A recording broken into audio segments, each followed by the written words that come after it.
Squatch and Holler.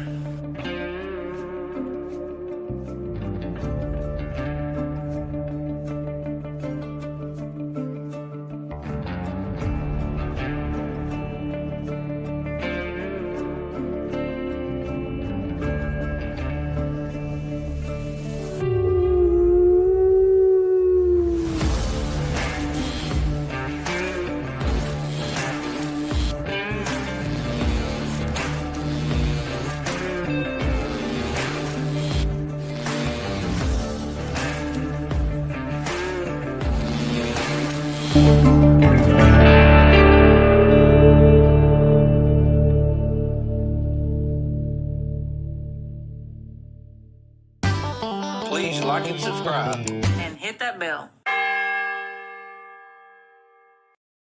Oops. As I was saying. Y'all. Uh-oh. Now I've got a feedback. Do you have it? Do I have feedback? I don't Yeah. have it. But hang on, I can fix it. Oh no, well, I think it's on my end. Let me make sure here. Let me test in 1, 2, 3. All right, it's gone. It was on my end. Because a lot of times if I put my headphones on, that'll kill it. You're good. Yeah, y'all. Heather had my phone. I set it up where we could use the mic and for the phone. And when she went to leave, she hit end. Uh-oh. And so I knew when the outro started, I was like, oh no. So anyway, y'all, we had 70 people rocking and rolling, and then now we've got like 19. Well, they'll find you. So they'll find it. Yeah. All right. Let me take a deep breath. Welcome, Neoma. How's it going? I did want to share another little thing that happened a couple of years ago. And I have no actual explanation for this. If anybody that's a fan of D.A. Roberts' show knows, I used to co-host it with him. I used to be his co-host. And during that time, my husband worked as a truck driver, and he was gone several nights out of the week. And whenever he was gone, I had activity here at the house. And it was just the craziest thing. Like, I'd be sitting here at night, and right over here is the back window to the back of the house, and something would bang on the house, and I get things constantly thrown at the house and things like that. And it only happened when he was gone. And then when he retired, it's like it has just stopped completely. And but it had to have been not last August. It had been August of 2023. It was right around that time, late August. It was real hot, miserable, and we had a power outage. And I don't believe it was from a storm. I just think it was the generators overheated or whatever. And the power was out for hours, and it like went out at 5 o'clock that evening. And at 1 o'clock in the morning, we both sat up in bed and we're like, we can't sleep in this mess. It's just too hot. And my husband said, Brad, he said, I'm going to get up and go sit on the porch. I can't handle this anymore. And I said, I'll join you in a minute. And he went out and sat on the porch, and I got up and went to the bathroom and put on some clothes, because I just sleep in a nightshirt, and went out to the porch. And when I opened the door, and I hadn't heard this since he retired, but I always used to hear the dogs, every dog in this neighborhood, about 2 or 3 times a month, will just go bonkers. They'll all start howling and yipping. And a lot of times you can hear in the background, you can hear coyotes yipping. And I think the coyotes are what get them worked up. But the dogs are so loud, you can't always hear the coyotes. So I'm not going to say that for sure. Anyway, as I came out and sat down in my chair, I said, how long has this been going on? He said, it started about 30 seconds before you walked out the door. And it was unbelievable. And then there was this long loud, wailing howl, way louder than all the dogs, way deeper. Well, I don't even want to say deeper, more resonating, I think would be the better word, than all the dogs. Right. And the craziest thing was I knew where it started. I could hear the direction it came from. And I knew that as it was howling, it was moving towards us. And I knew that it had moved probably from about 850 yards away to about 200 yards away. And as it was moving, I told my husband, we have to go inside now. I had this overwhelming need to get in the house. I knew if we sat there, we were going to die. And to his credit, though he doesn't believe in any of this and he thinks I'm Looney Tunes City, he didn't question me. He got up and we went in the house. And we got inside and closed the door. He said, "What was that?" I said, "I don't know. All I know is we had to get in the house." Yeah. About a month or so later, I had, of course, DA's the only person I know who might be up in the middle of the night besides me. So a lot of times I'll message him in the night and be like, "Hey, this weird thing happened." And so I had told him about it, and he had a guest on his show, and that guest played that same sound. Mm. And it was in Texas where he recorded it. And he says it was a dog man. Whew. Now, I live in a stretch of land from, the other side of the LBL to Mark Twain, where there is a lot of sightings of dogmen reported. And of course, there's, I don't remember the name of the county up here in Kentucky where they had livestock was killed, and the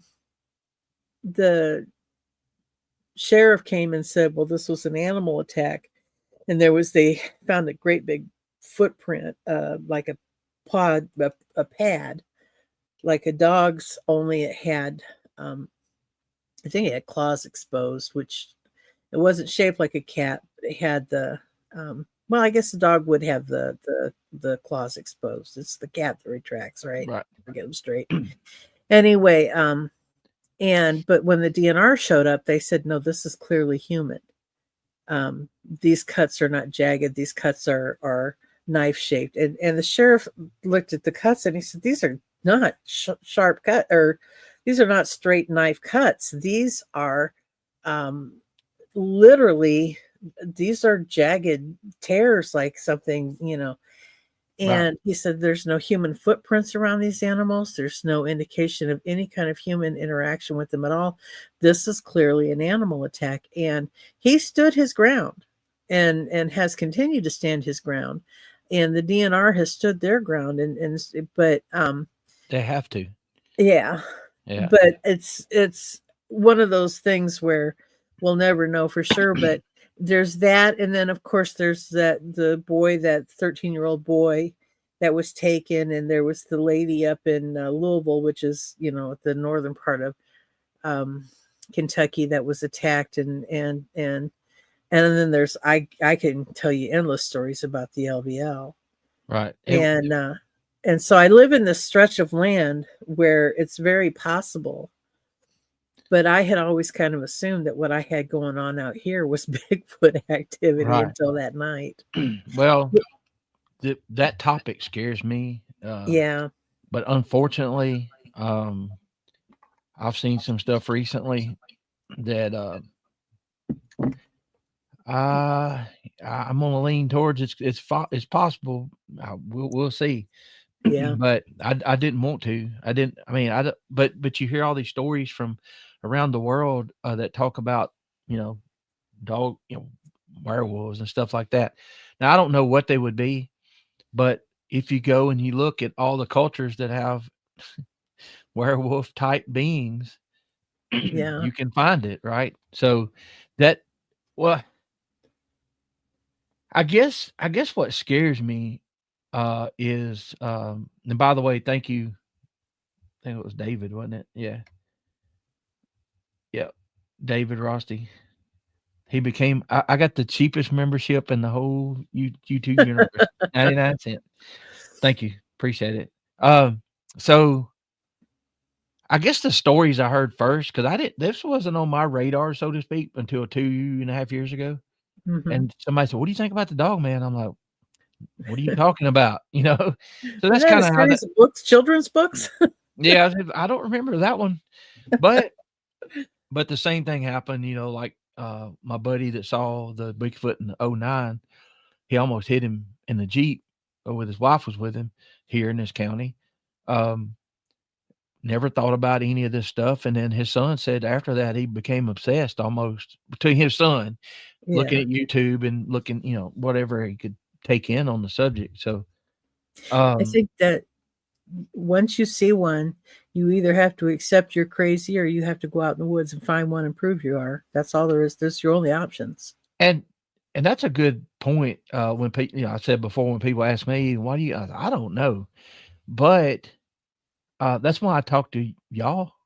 That's why I Yeah. talk these people in chat. I talk to a lot of them, text or messenger, or watch them on shows. I come in the shows. I try to support everybody, but I'm there to learn. I'm here to learn. I'm there to learn. I'm all over the place. So, um, yeah, I sometimes I'm not going to speak for everybody, but sometimes I almost wish I didn't see that one in '85.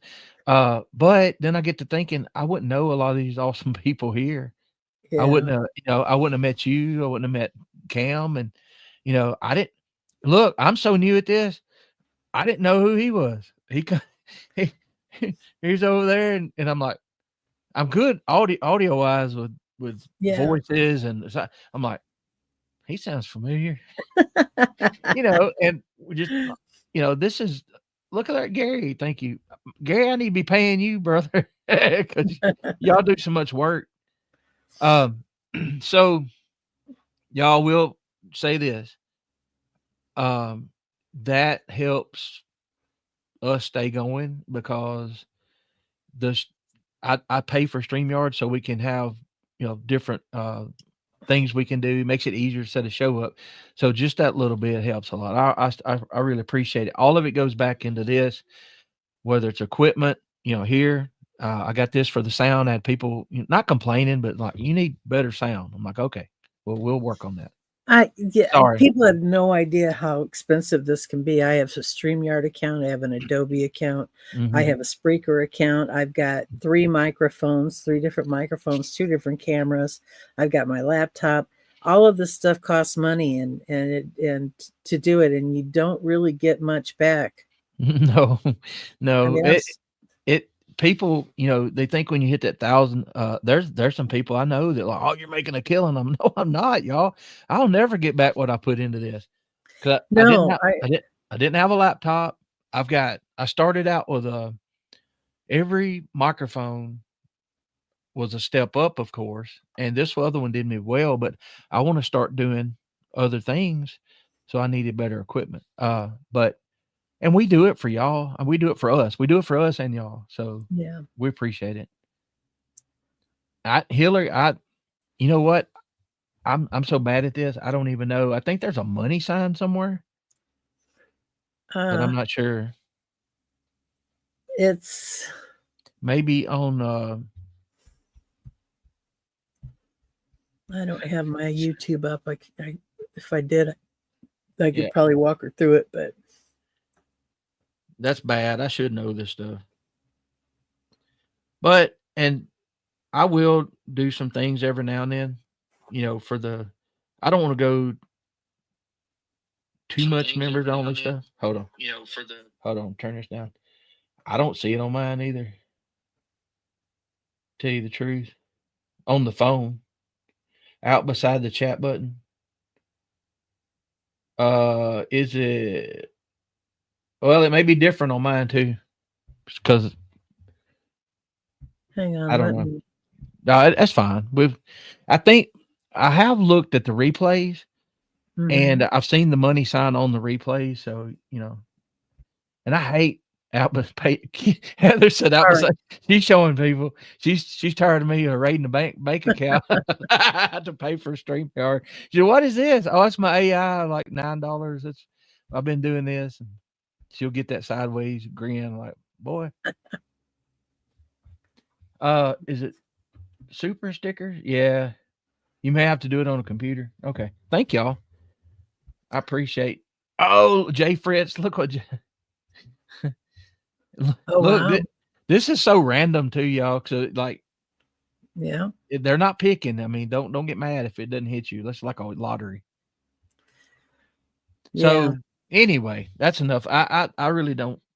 I don't like talking about all that, but you know, Neoma's here. She can confirm it does kind of drain your dollars doing it. But Yeah. I mean, we my love it. number one thing is I love to tell stories.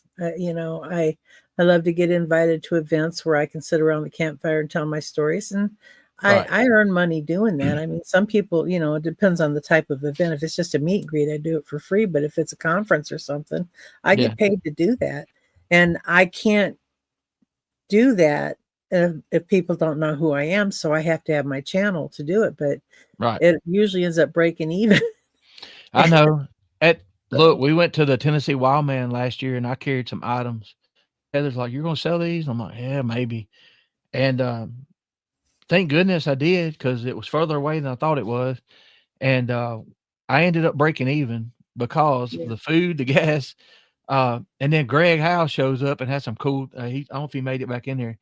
He had some stuff that he'd got, and I got it really cheap, some backpacks and stuff from yeah. the military, and so we spent that on that. But anyway, all right, thank y'all. So, uh, there's so many ways you can go with this, and how does this work? I've always been creative Hmm. a little bit, so I like to write. I've got some stories that I've written, got some songs that I've written. I've got one that's I got copyrighted. It's a little story, and then, but I had a teacher with the free class, and Hmm. I had this teacher, and she was like, "I never know when you're telling the truth or not." I'm like, "I don't know when it's fiction." And I said, "Well, when I tell you it's fiction, it's fiction, and when I tell you it's something that happened to me, Yeah. that's how you figure that." And I understand that's tough. It's so tough. How do you deal with those people that come to you and say, "Well," I was at a conference in October up in Ohio, and a woman came up to me and she told me, "I know when you're lying," because this woman, uh, some people think that if you write fiction, you're an automatic liar. That right, fiction is just lies, and and that's you can't convince them otherwise. And I'm not going to argue with them. But she said, "I know when you're lying, and I know when you tell the truth, because when you're lying, you say whatever they said, and then you say he said." you know, Get out of here, he said. So I know you're lying then. And I said, so when I'm quoting somebody, you think that's a lie. right, And, she gave me this kind of bizarre look. And I said, look, I can't tell you what to believe. That's your decision. But I'm telling you that when I quote somebody, I'm going to say whatever they said. And then I'm going to say, he said, attribute that quote to that person.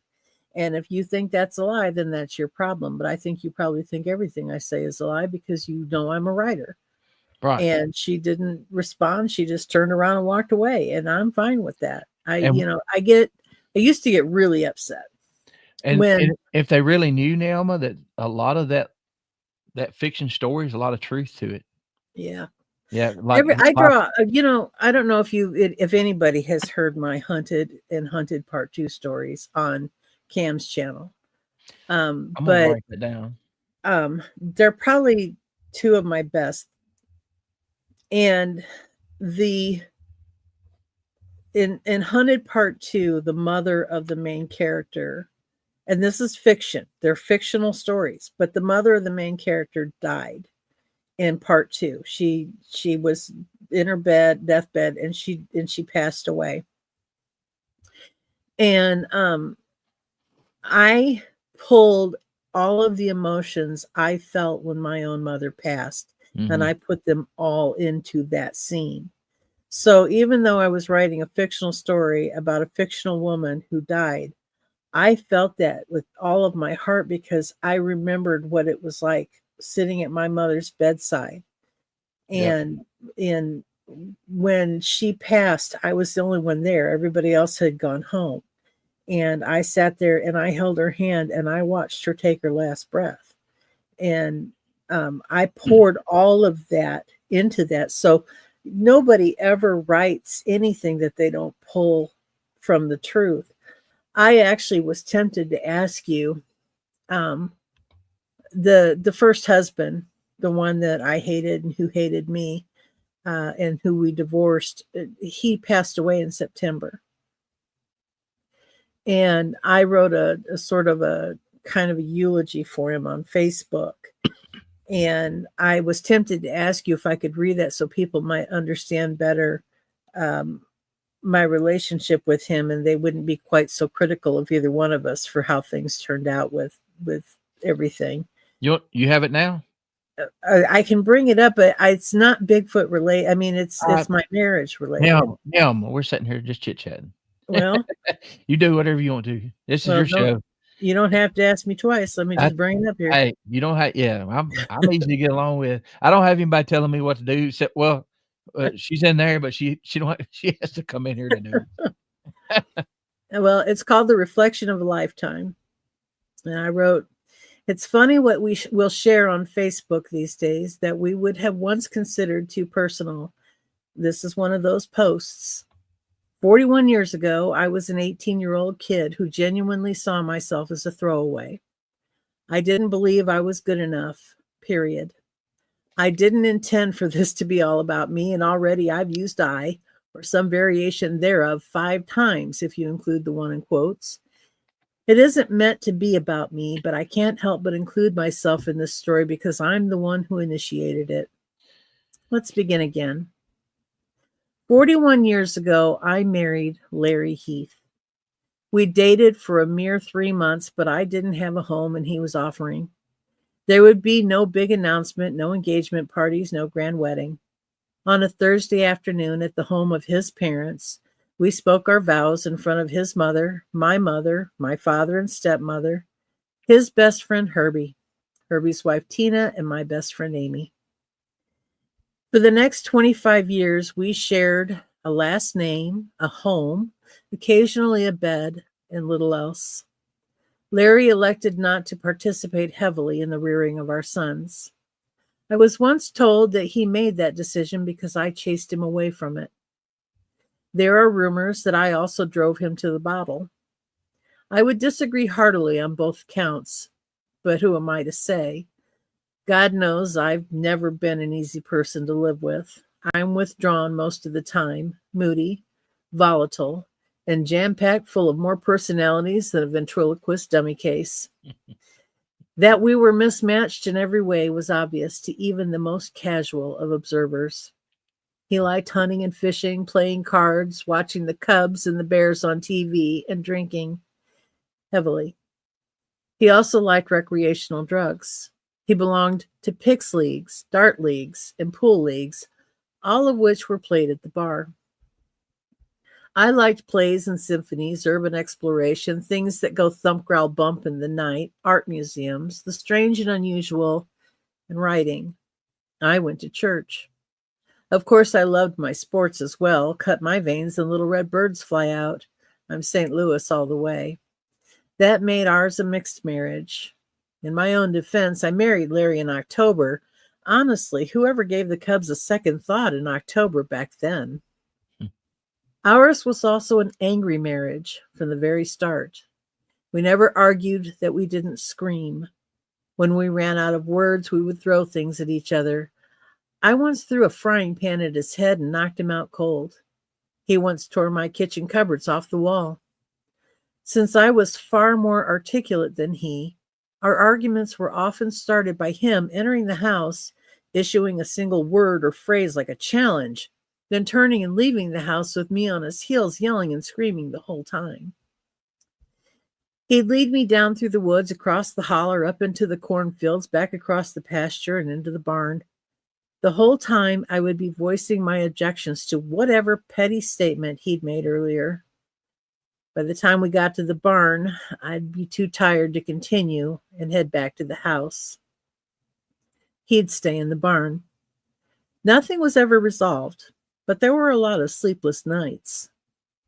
After 23 years of living separate lives together, we had an argument that didn't end with me having enough and going back inside.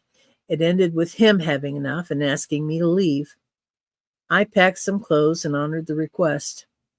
The next 2 years were murky and confusing. Like any couple at the end of a long road, we had our backs and forths. I orchestrated a long weekend in St. Louis for a Cubs and Cardinals game. The Cubs won.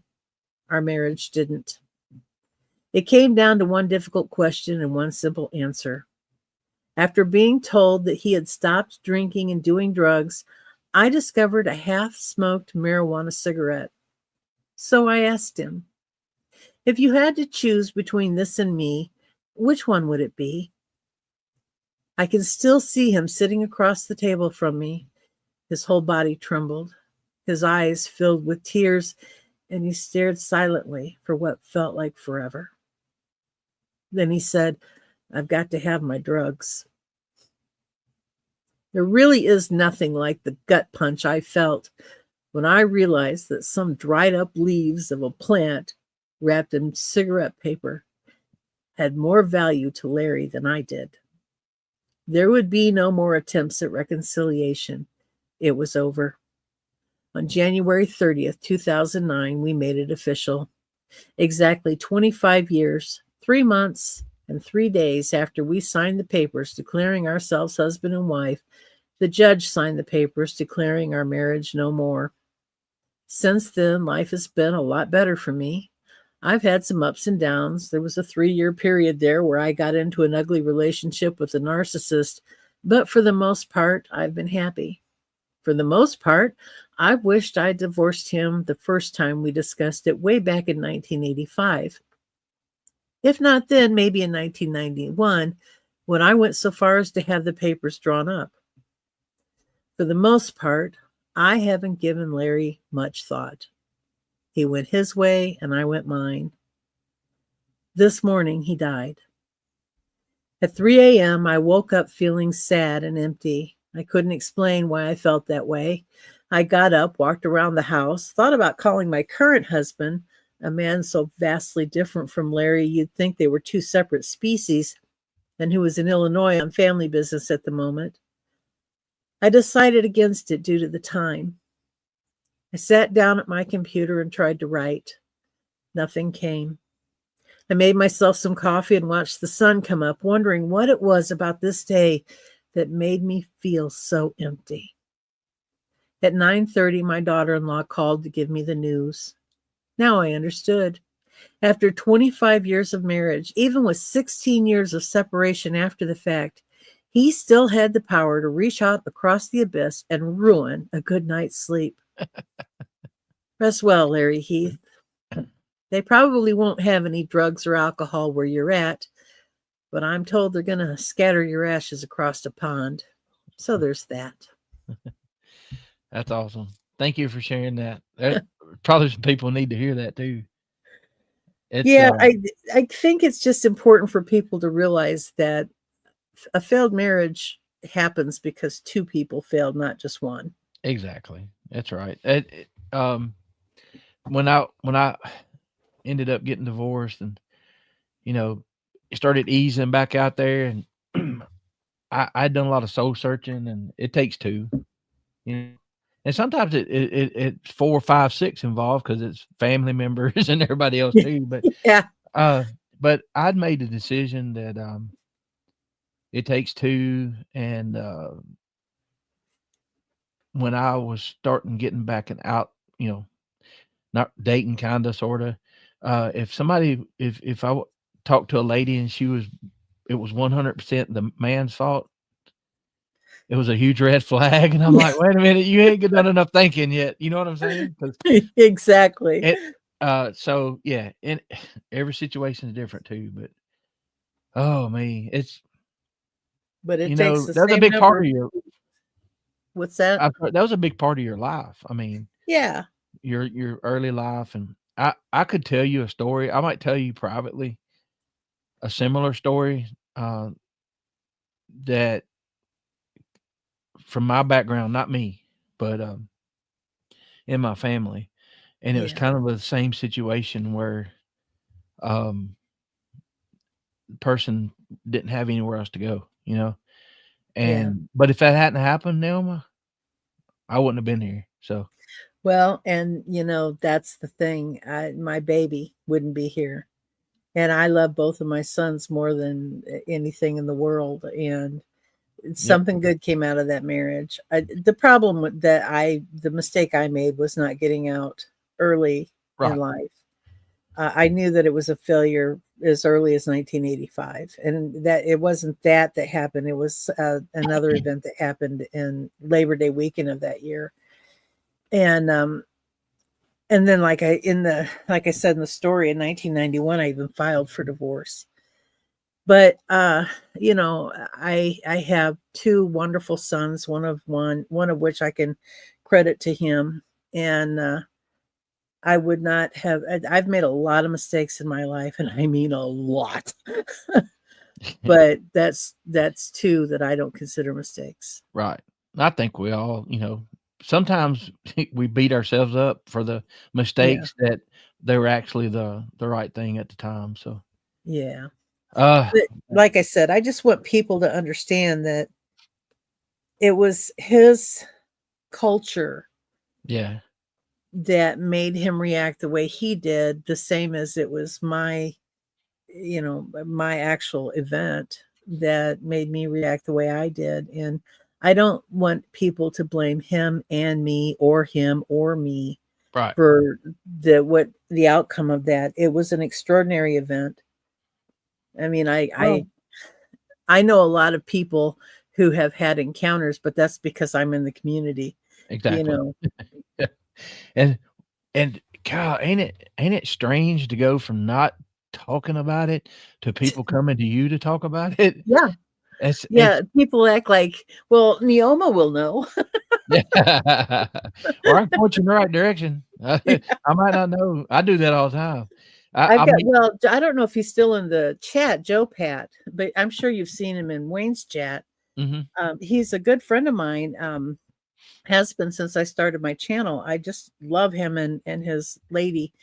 Um, they've got some really weird things going on at their house, and I would love to help them. I have really tried really hard. If anybody knows of anybody who deals with the paranormal, because like they've had the thing with the Hat Man. I don't know if you're familiar with that. I've heard about it. They and her daughter, I think it is. Oh, there you are. There's Joe Pat. Is having issues with another almost like out of body experiences. And I have tried to reach out to several people.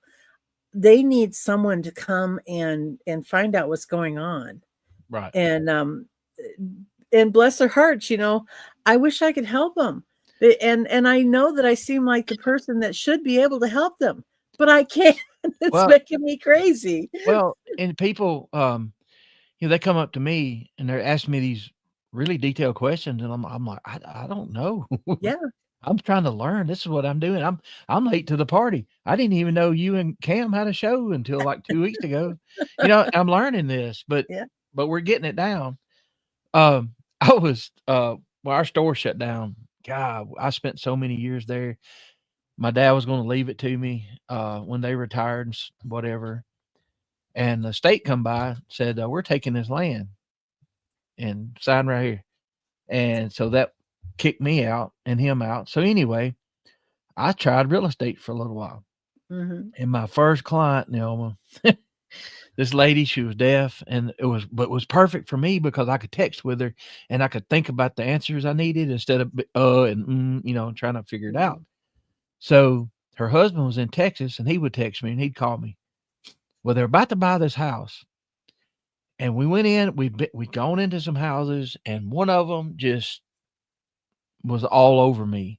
I went into the middle of that house, and it was the darkest, heaviest, creepiest feeling ever. And I look over at her and she's got this look on her face. I said, "You want to leave?" She shook her head like, "Yes, let's go." So we got out there. I looked it up later.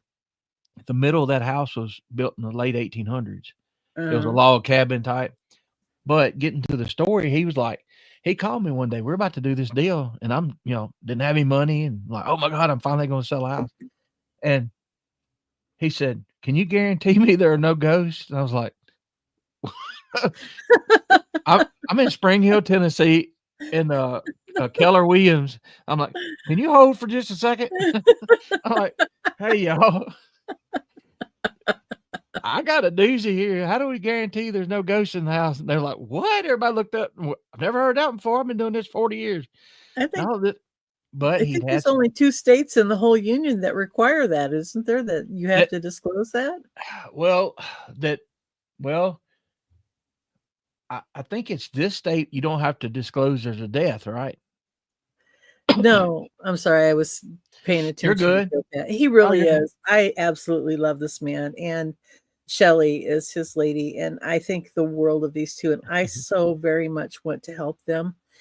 And, yeah, because they need to have this investigated, and I'm sorry I got distracted by that Oh, because you're good. I just want Joe Pat to know I think the world of you, both of you, and I know that I should be able to help you. By golly, I'm going to if it kills me. Find But somebody. Find the right person though, because if somebody goes in that don't know what they're doing, could stir up more stuff. And look, I'm yeah, laughing because it scares me. I've had stuff happen to me all my life, yeah, and it's unnerving a little bit. And when I first walked into this house 18 years ago, I did the walkthrough. I wasn't really looking. I was feeling. I was getting the feeling of the house, and yeah. it felt good. So not all of them do, Yeah, but I shared my ghost stories with you, right? I Have probably not. I mean, you told some stories at the fire. I don't remember which ones you told. Yeah, I think when I was 14 or 15, my parents divorced, and my oldest brother and his wife lived 2 blocks down from where the apartment my mother and I moved into. And it was it's so funny because when you think of a haunted house, you think of this, something creepy looking and big and rambling. And they had this little house that looked like a dollhouse. And it was just a 1 bedroom. You walked in the front door, that was the living room. You walked straight across the living room. There was a bathroom, and then there was like a little thing you could turn and go into the bedroom. If you're standing at the front door, go this way. There was a dining room, and then there was a galley kitchen, and there was stairs that go down to the basement and the back door. And it was just the cutest little house you ever saw. But I had one of the most terrifying experiences of my life in that house. My brother and his wife had decided to go away for the weekend, and they had a little Yorkshire Terrier dog, and they needed someone to come and feed the dog and bring the mail in and the newspaper. And I needed to go down twice a day, let the dog out, make sure she got fed. And in the morning I had to bring in the paper, and in the evening I had to bring in the mail. And they were only going to be gone Friday, Saturday, Sunday, and they would be back Monday. Friday night I went down, everything was fine. Saturday morning I get up and I go bebopping down the street, and I get there. My brother had a pool table in the basement, and he had a quadraphonic stereo system, which was a big deal back then. That's how old I am. And he said that in addition to the $20, which was a big amount of money then, for a teenager, in addition to that, I could also play pool and listen to the stereo. And so I bring in the mail. No, I brought in the newspaper. I fed the dog. I let her outside, and I go downstairs, and I'm shooting pool and listening to the music and having just a good old time. And I hear this bang upstairs, and I'm, what's that? So I go upstairs, and the oven door in the kitchen was open. Well, old ovens, that'll happen. Probably I was playing the music too loud and it vibrated, right? So I closed it. I go back downstairs, and I'm down there about another 10 or 15 minutes, and bang, it happened again. I go up and I close the oven door. I go back downstairs, turn the volume down a little bit so it's not vibrating so much, whatever. I'm playing along and bang, it happens again. I go upstairs. I think it happened like 3 times, maybe only twice. So I go back downstairs and, I've got the volume turned down. I'm playing pool. Everything's fine. And I hear a slamming sound and I go upstairs. This is different. I walk into the kitchen, around the corner into the kitchen, and the oven door's up. There's that spidery feeling again. And I go through the kitchen. I get to the dining room. I turn the corner, walk into the living room, and off to the right is the doors to the bathroom and the bedroom. And I realized that they're both closed. And I thought, well, maybe the wind, slammed them shut. So I left them closed and made sure they were latched, and I went back downstairs. I'm shooting pool a little more and I'm playing some more records, and I hear this banging sound again. And I go back upstairs through the kitchen, around the corner of the dining room. And I look back to the bedroom, and both the bathroom door and the bedroom door are open. Now, I know they were latched. I checked that. So now I'm thinking, okay, I just need to go downstairs and put things away and go home. This is creeping me out. Probably what kept my sanity is my brother's best friend was a really good practical joker. And I thought, he's in the house somewhere and he's playing with me. Mm-hmm.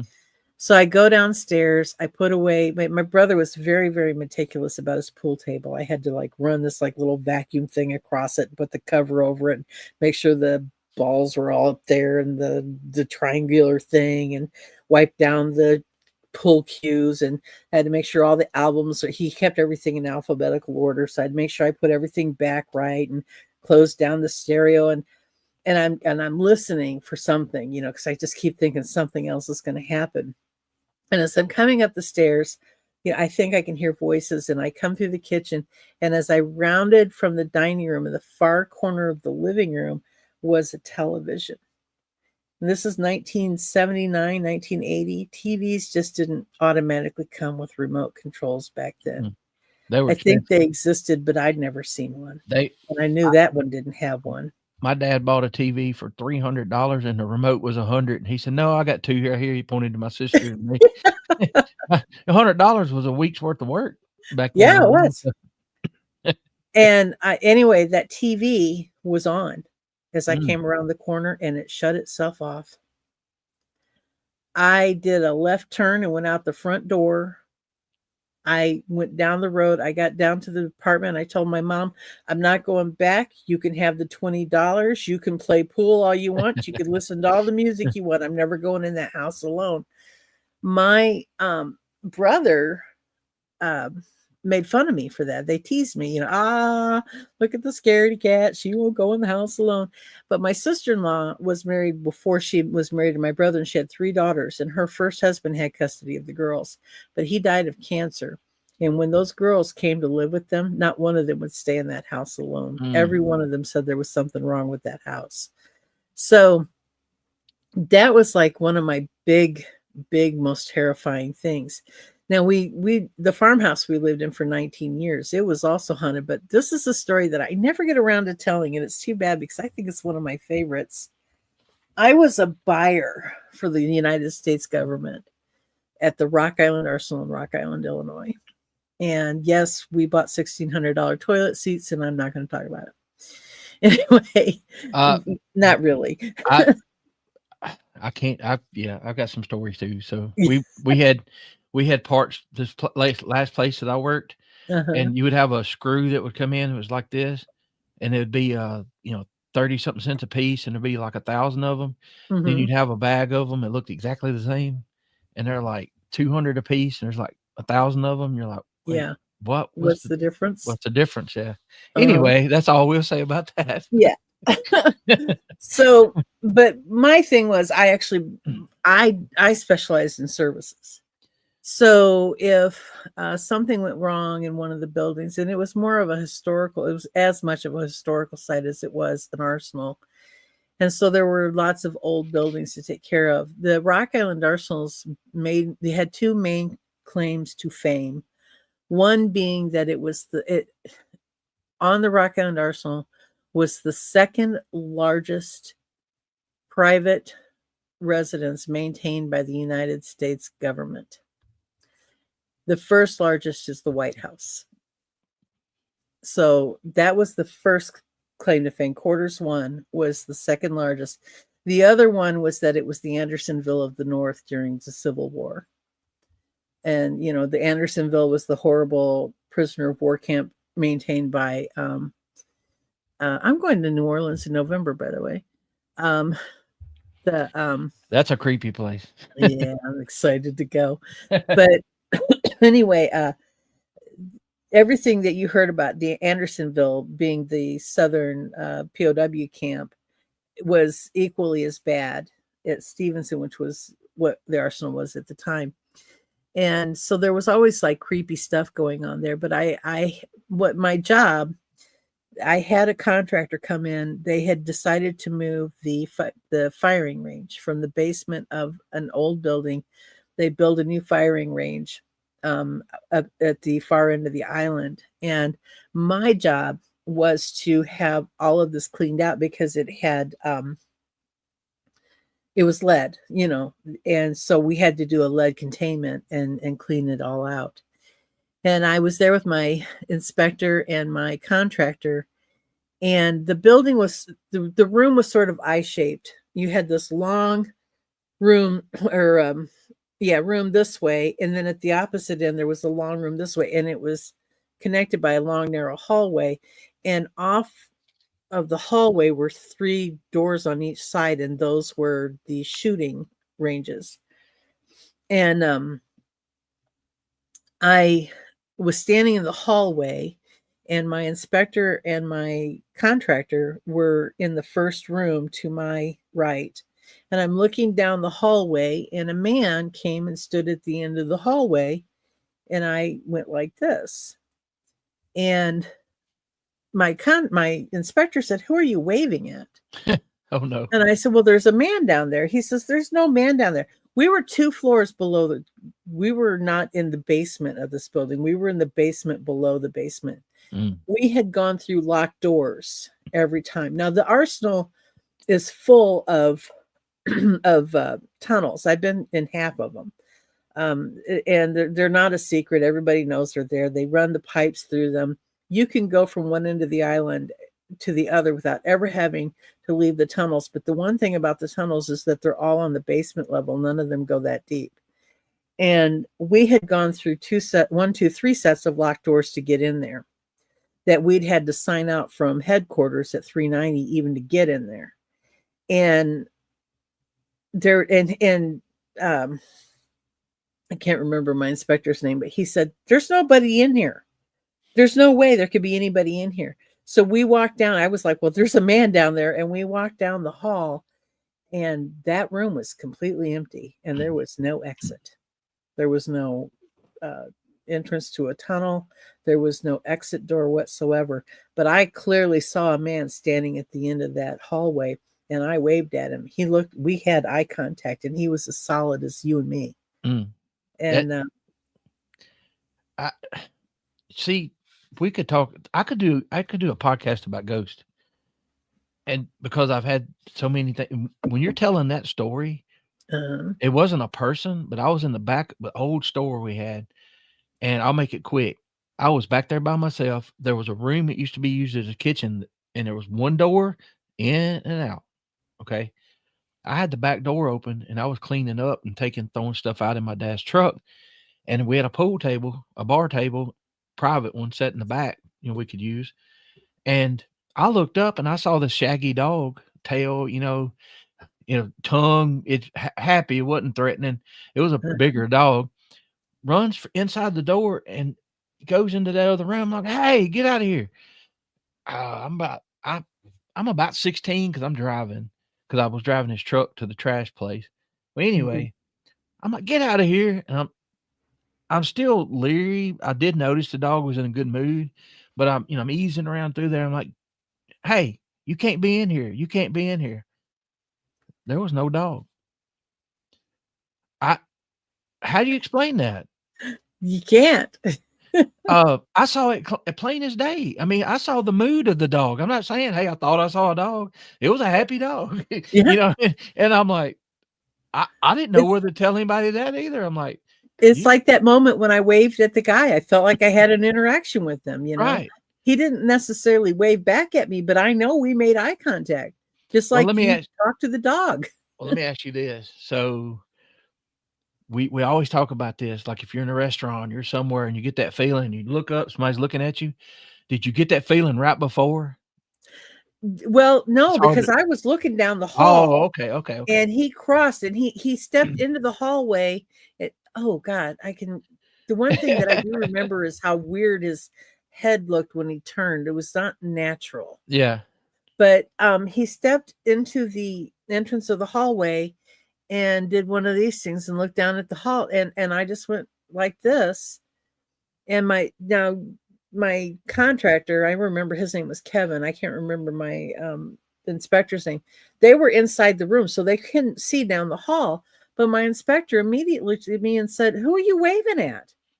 Because there's only the three of us in there. Yeah. And I said, "Well, there's a guy down the hall." That's Never. bad. I mean, I guess I assumed that he'd come in through a tunnel, but Right. there was no tunnel entrances. There Well, was no way he could have got in. my son, they go through that on Jack Daniels in Lynchburg. You know where that's at, right? He Yeah. works in those big barrel houses in the back, old ones, and there'll be 3 or 4 guys there, and they'll have paranormal stuff happen, broad daylight, and nobody can explain it. Somebody just, and I didn't catch who it was, had just posted in chat that their husband actually went there and worked for a year and a half to the Arsenal, Oh, I and didn't said see that that. it was a creepy place, and it was. Those buildings were, many of them went back to the 1870s, and some of the even. There you go. Yep. Miss Morgan there, yeah. And so it's a beautiful island. I wish that they'd shut it down and make it private and you could live there. But the houses are absolutely there's 6 private quarters 1, 2, 3, 4, 5, and 6. Quarters 1 and quarters 4 are the 2 most beautiful by far, and then they have the BEQ, which was the bachelor's quarters, and not so cool. Those were like Quonset huts. I got a question. So Yeah. So we do the extra. We talk about whatever we want to, but Mm-hmm. it's kind of a thing where we bring up like obscure or lesser known, let's say cryptids, or I like to use the word legends, because it could be from anywhere or whatever. Mm-hmm. What is your favorite? I know you dig into this stuff. What is your favorite cryptid or legend from anywhere in the world that nobody talks about much? Have you got one? Moss Mountain Massacre.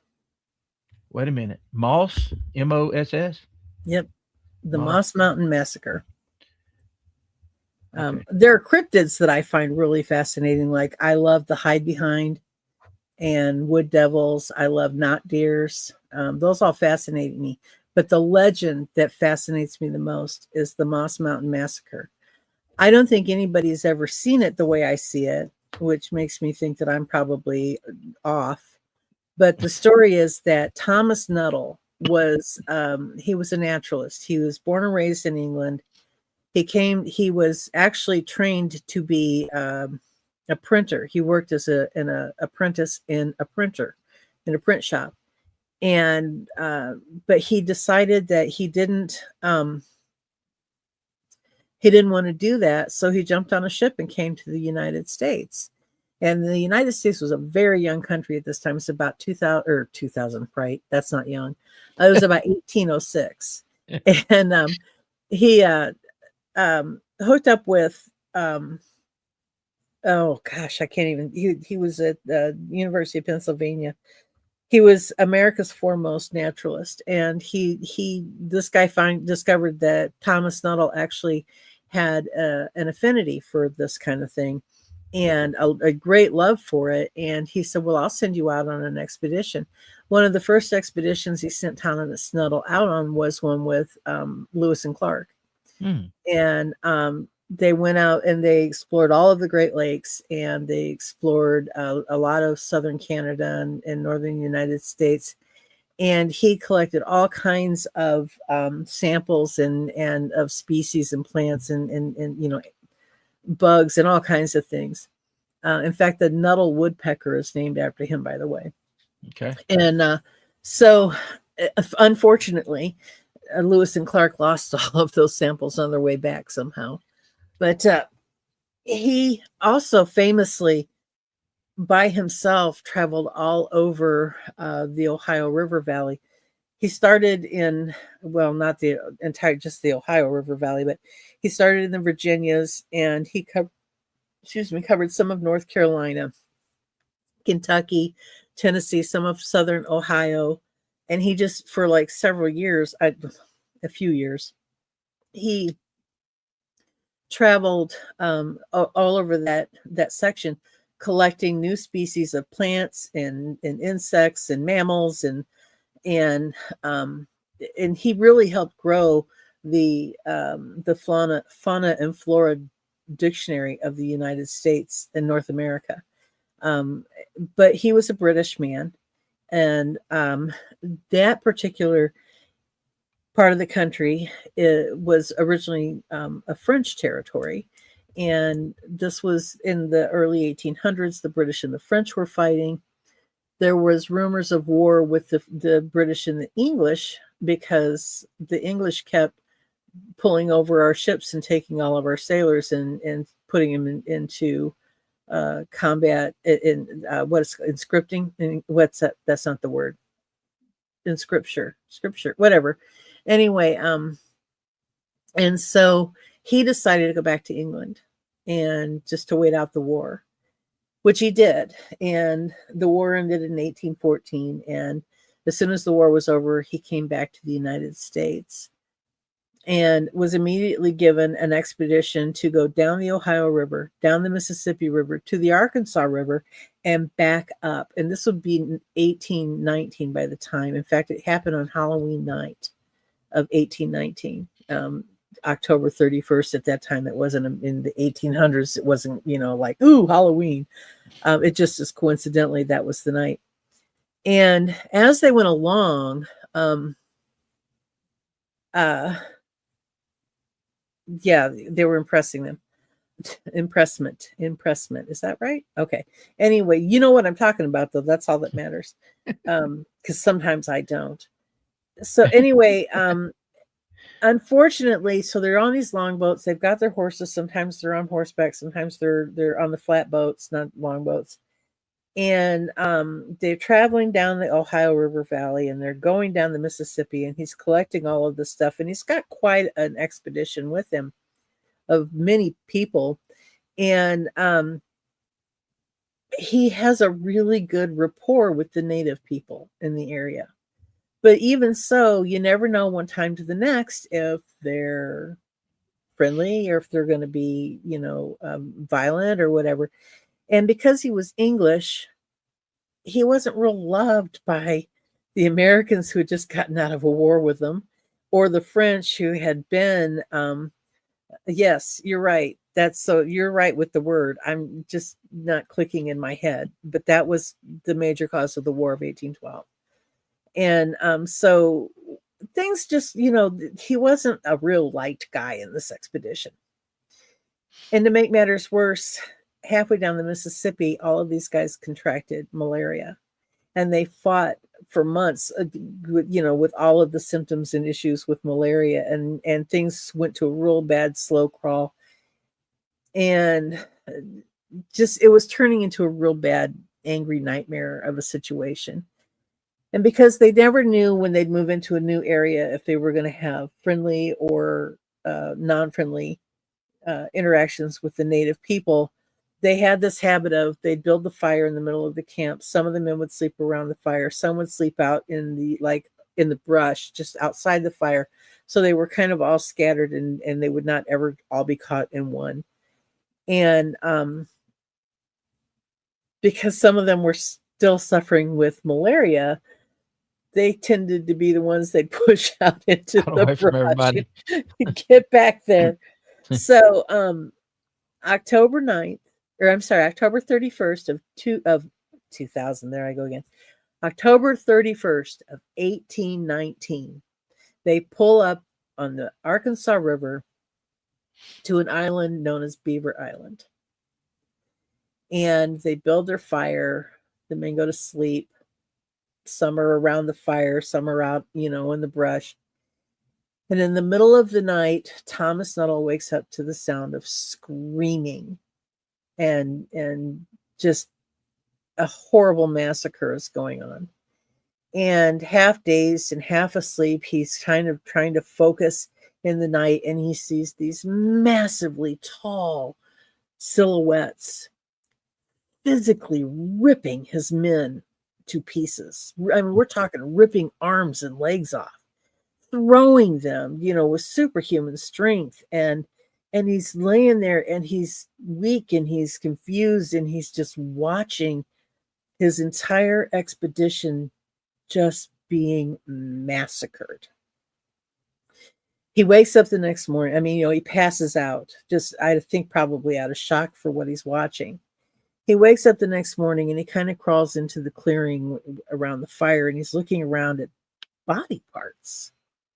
I mean, there's not a full body anywhere to be seen. And he's like, I'm alone here, and I don't know what to think. And all of my men are dead. And he hears this moaning off in the brush. And it's, oh. And he looks around and, hello? Oh, hello? And he sees the guy, and he gets over there, and he crawls over to him. And the guy's laying there. And he says, what happened? And the guy said, I don't know. I was sleeping, and I heard a sound, and as I sat up, something grabbed me and threw me into the brush, and it knocked me out, and I hurt everywhere. And he's sitting there, he's like, well, what happened? What was it? I don't know. I didn't see anything. And while this guy's talking to him, he hears another guy. And he goes and he crawls over, and he finds him, and he drags him over to the other guy. What happened to you? He says, I don't know. Something hit me over the head, and I thought I just went out. I don't know. All in all, there were 5 men who survived. Now, I don't know if this was 5 men in addition to Thomas Nuttall, or if it was 5 men total, but they survived, and they managed to get in their boats, and they managed to get all the way up to Colorado, I believe, and they managed to finish their expedition. And he wrote his report. He wrote his journal. It is in the Library of Congress. You can get free copies and read it all the way up until the week before October 31st of 1819. After that, you got to pay for it. But he went to his deathbed maintaining that they were attacked by some kind of a large, hairy beast. And those that he told, experts that he told, said, well, this crazy Englishman doesn't know the difference between a bear and a man. They were attacked by bears. Now, this is the man, mind you, who famously traveled all over the eastern United States identifying new species. Right. But they told him he didn't know what he was talking about. Same old story, right? Yeah. Yeah. And so make you sound crazy.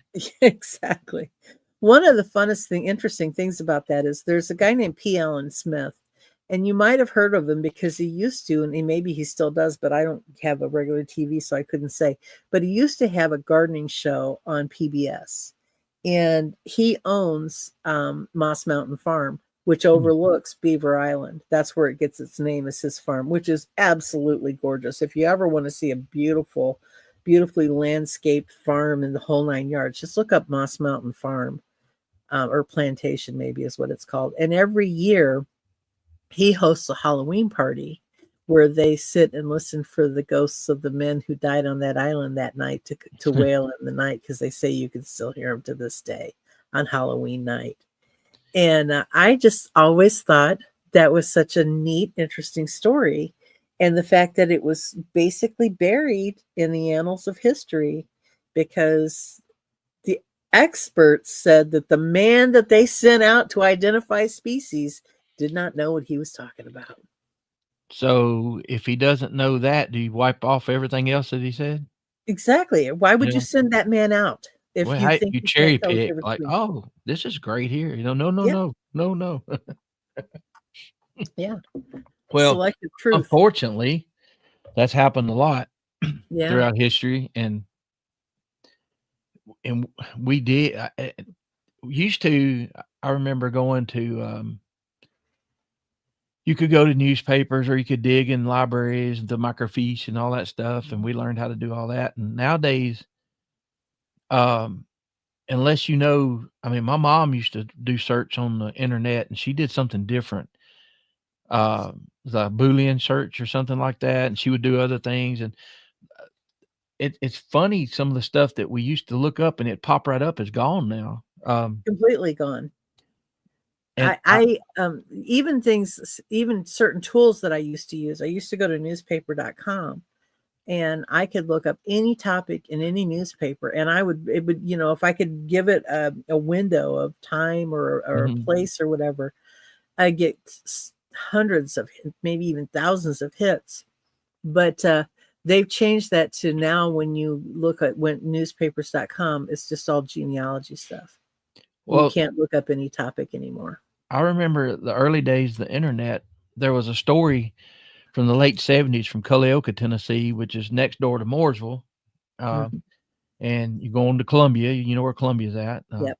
Well, I heard the story because people were reading it in the paper, and they were laughing at this old man. I don't know exactly where in Culleoka he lived, but he had an issue with meat going missing out of his smokehouse, or a lot of people call a smokehouse where they hang, they Yeah. hunt your ham and stuff or whatever. So, but they were talking about, oh yeah, he. I can still remember them laughing and saying he said he saw something on two legs, looked like half man, half this, and it was stealing his stuff, and he was going to shoot it, and I'm paraphrasing, and he couldn't shoot it, or maybe he did shoot at it, but they said a little half man, half demon with horse hooves or something. I don't Wow. remember. Yeah, and I found that story early on in the history of internet, and thought I could go back to it. And recently, within the past few months, started looking for it again, and I cannot find it. I have learned the hard way the first time I find it, especially if it's a newspaper article, the first time I find it, print it. And that goes back to it was something that D.A. Roberts and I were kind of looking at together about an event that happened in the LBL. And when it first happened, we found all kinds of newspaper articles on it. And neither one of us thought to say, but we didn't think to save the articles. And then later, when we went back to try to find them, they were gone. And it was No. really sad because it was comical. The man had mysteriously died in the LBL, and the autopsy was so redacted it made no sense. I mean, why would there be redactions in an autopsy report? Right. And then the one newspaper article that made us both laugh was at the end. It said, "This is not a cover up. Don't ask any questions. We have no answers." It was like, oh dear Lord. Yeah. and then it all disappeared. All of it. I've never been able to re-find it. I don't know if he's looked even lately, but every now and then I would go in and look for about 2 or 3 years, and I just never could find it. And I guess about this time last year I quit trying. I've got an old friend. He's former game warden here, and they didn't like him because he would tell it like with the mountain lion thing. We had mountain lions raising on my mom and dad's farm. That's the reason they sold the place. Yeah. I wrote an article about in one of the small newspaper about it. I called the TWRA. I called trying to get people to say something. They all gave me the same word for word answer, that they had to stand in front of a mirror. Yeah. And I'm like, wait, this is odd. the last guy said this. Then about the fourth one, I'm like, man, this is no accident. They told them to read this, and but anyway, I said, look, I'm not trying to prove they exist. I already know. I said, if I want pictures of them, they're raising on my mom and dad's farm. I know what the males look like, the females, the offspring, and the lady on the phone got really quiet. You know, like, we're talking to somebody here that we can't BS, right? I said, here's what I'm trying to do is I'm just trying to warn people, but not scare them. You need to be aware that you're sharing the woods with something that might drop out of a tree on you now. But anyway, the LBL, how did I put this? I never had heard of the LBL. I even drove through the LBL and never really heard about the LBL. And my son and my mom, we went right through the middle of it. Really didn't see anything because I was in a car, didn't want to go off down in the hollows. Mm-hmm. We go up with the Katie's, and go around, come back down through Nashville and all that. Mm-hmm. Then a few years later, I started hearing stories. When did that catch fire? When did the LBL like blow up? Do you have any idea? Hang on just a second. You know what I mean? Like, oh yeah, I've looked. One book's in front of me. Well, Ken says there's a safe place to go at the LBL with a quick exit. Nah. Well, I'll tell you what you can do at the LBL is you don't ever. I mean, you shouldn't do this anyway, but more than anywhere else, do not park nose in anywhere at the LBL. Always park out so that you're ready to go. Yeah. And and just don't get too far from your vehicle. And what we learned, that at any point a tree could fall across and there's only one way in, one way out. That's the big thing, that today would be a perfect example of that. But I have had many, many people talk about going into the LBL, and when they go to come out, there's a tree that's on a perfectly still, peaceful day. Well, I wanted to show you the book, but I, of course, cannot find it. Oh, you're good. But it's a guy named Barton Nunley. Oh, okay, Barton. Yeah. Yeah, he wrote... I think I've got it here somewhere. 2 or 3 books on Kentucky and one called Inhumanoids. I've got it here. I don't have it close enough where I can reach it though. I've got, can you tell I'm surrounded by books? Just a few. And I think at last count, we had a little over 3,000 books in our house. I've got a little library started in the other room in there. So I don't read enough. It could be any of these books that go all the way down this wall. There's a 2 floor to ceiling shelves over there. I've got books down under my table here. I've got books behind my camera sitting on a stack of books. And I thought, but if I could, that is Martin Grove's book. His first book. He's just released another one. But is this it? It's a gray cover. I believe that you will find it in this one. A woman named Jan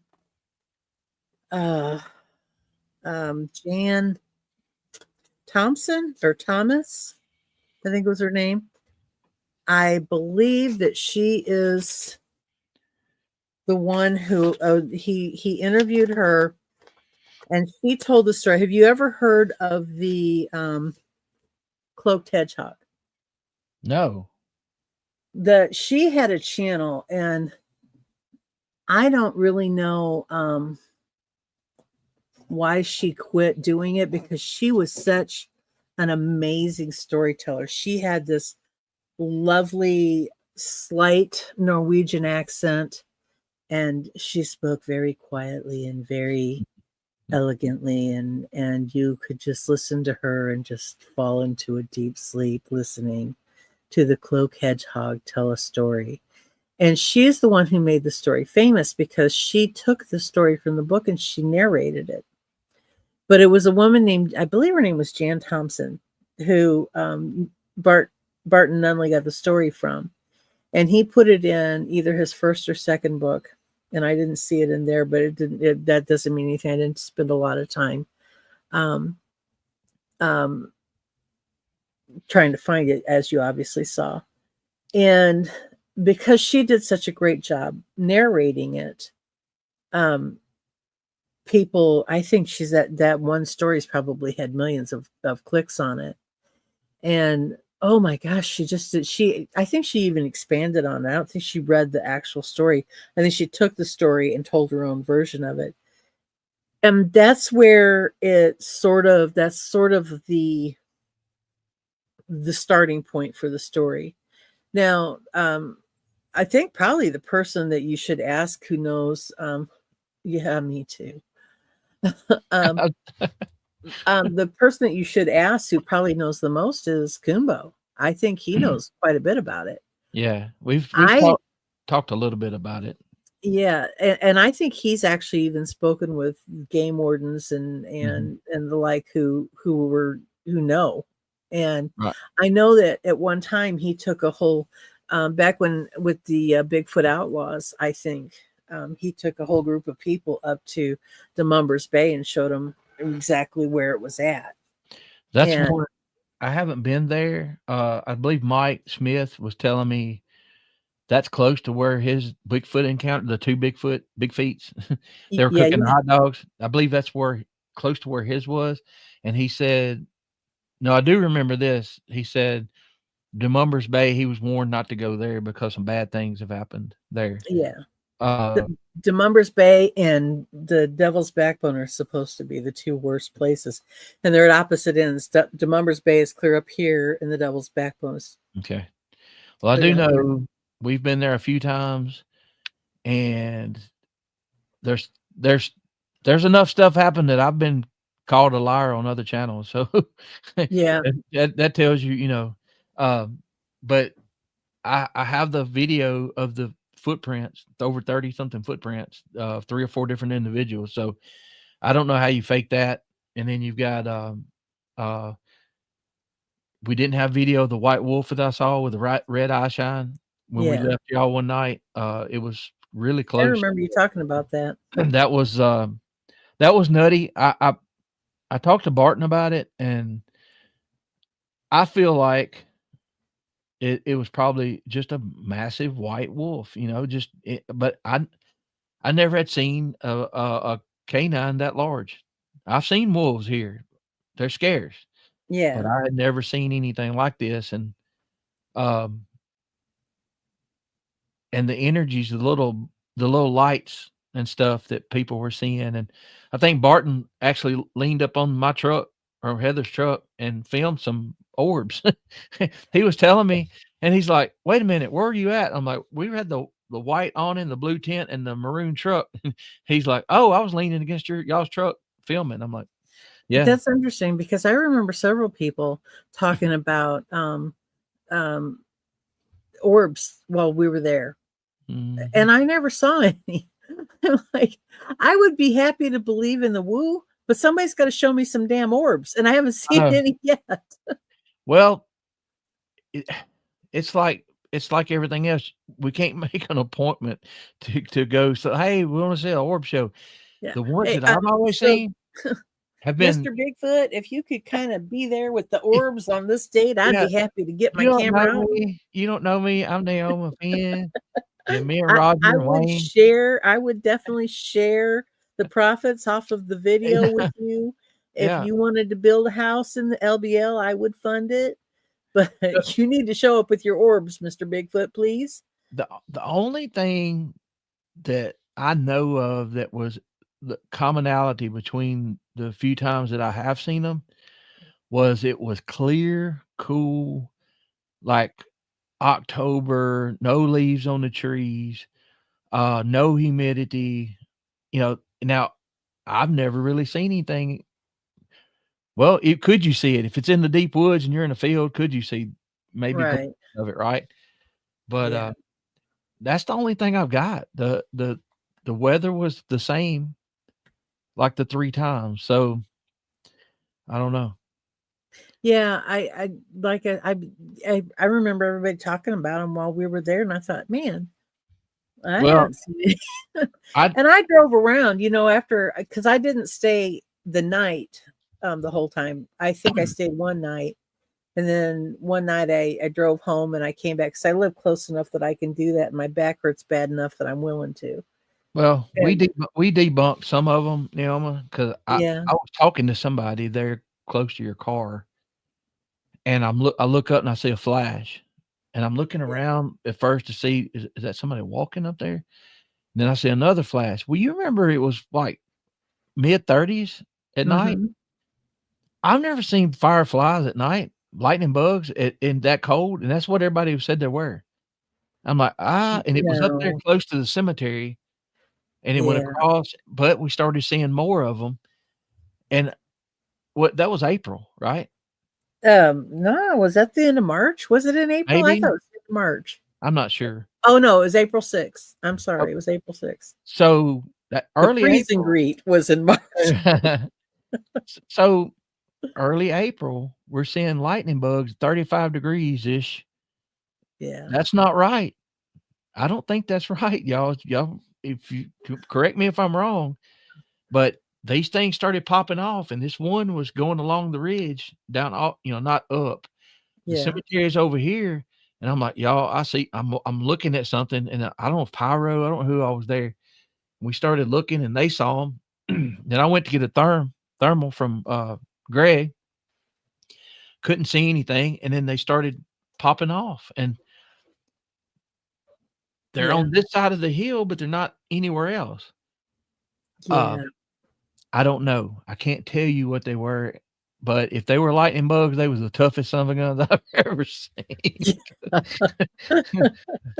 But was you there when the helicopter flew over low from the Oh, military yeah. helicopter? Yeah. I've been there several times when the helicopter's flown over low, but I was there because I remember Kumbo was sitting there and said, "Well, here they come." Well, I Yeah. know you're probably getting tired. I I appreciate you. I could talk until I can't no more, just fall over. I could But talk all night long, but I'm gonna have to get up and get a drink and take some medicine because my back is starting to really hurt I from this you chair. see me leaning, my hip is Yeah. screaming. Yeah, we So, probably need to call it a night. tell We're too old everybody for this. yeah, I know, right? Tell everybody where they can, look you up on your channel and what it's called and all that good You stuff, and you tell us can what you got out there.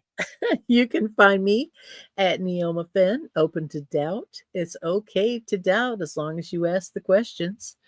And you can find me on Substacks at Neoma Finn, Snark Fin Soup.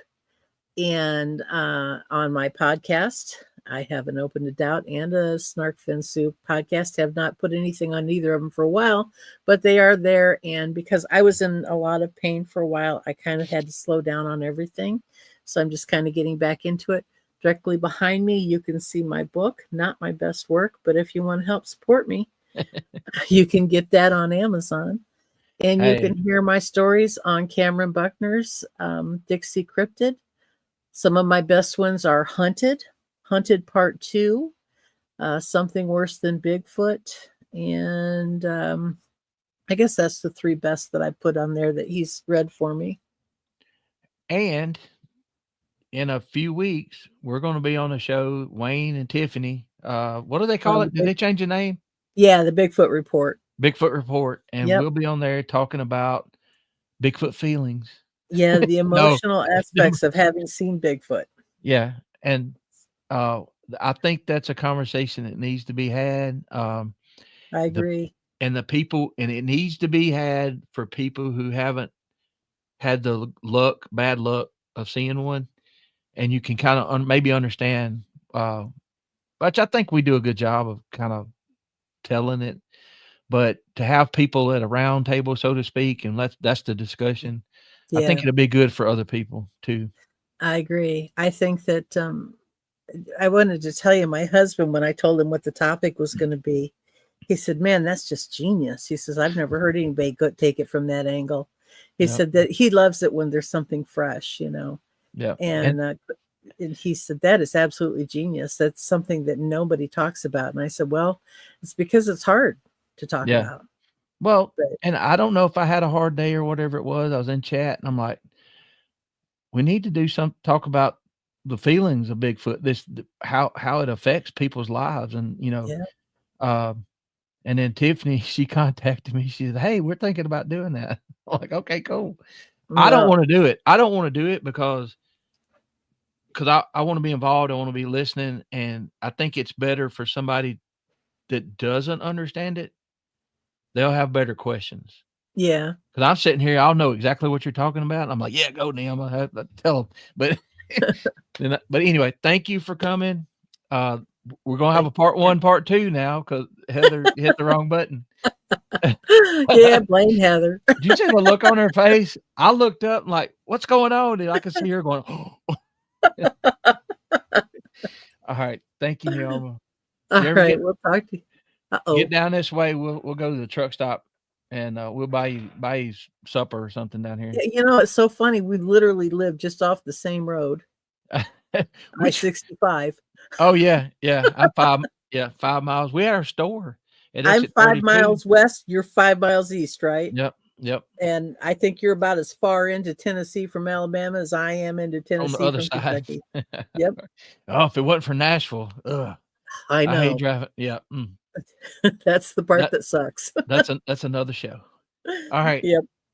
Thank y'all. I'm gonna play the outro, and I'm proud of Keely for putting it together. And y'all have a great weekend. And go check out Neoma. Check out some of the older stuff too, and be sure and like it and do whatever you can. Thank you. All right. See y'all. Bye-bye.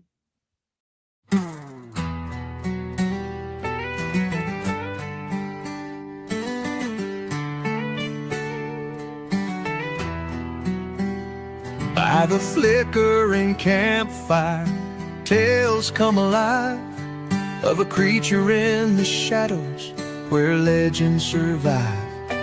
In Fuke, Arkansas, down in Monster Mart's glow, they saw the beast in 72. The story still grows. Oh, Sasquatch, Bigfoot, Skunk Ape too. Through history's pages we've been watching you. From cave-drawn echoes to the Smoky Mountain Dew, by the fire we swear the stories are true. In Bluff Creek, California, Sipstick 7's fame, Patterson caught you on film, etched your name. Salt Fork Park in Ohio, where the woods whisper low, folks swear they hear your footsteps in the moonlit snow. Oh, Sasquatch, Bigfoot, Skunk Ape too. Through history's pages we've been watching you. From cave-drawn echoes to the Smoky Mountain Dew, by the fire we swear the stories are true.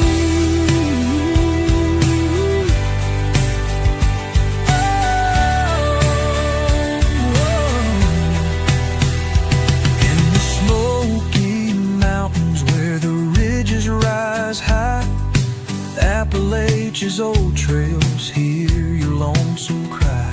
Oklahoma's dense woods, Sierra Nevada's peaks, your shadow moves silent, it's the mystery we seek.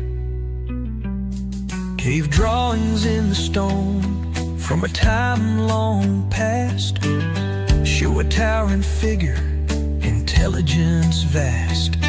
Not just a beast, but a mind that knows, hiding in the wild where the ancient wind blows.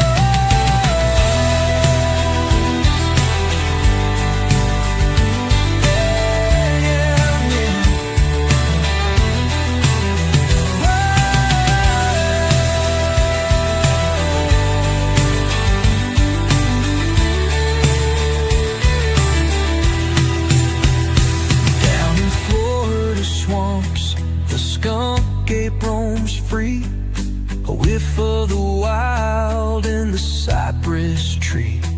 From the Everglades murk to the campfire's glow, we pass down the tales, let the legend grow.